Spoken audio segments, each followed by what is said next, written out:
Good morning and welcome to your weekly emotional workout.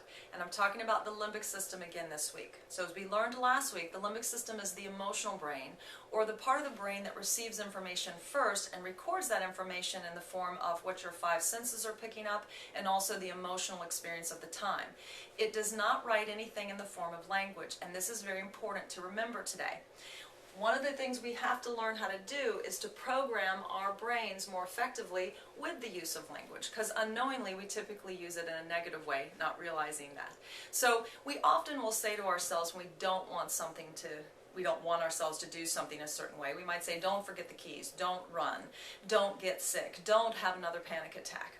What we have to realize is that the neocortex part of the brain recognizes the word don't, but the limbic system gets the information first, and it doesn't understand the language. It goes with the image. If we say don't forget keys, what it actually sees in images is the experience of you in the past forgetting keys and experiencing frustration and aggravation. Or don't run actually images running.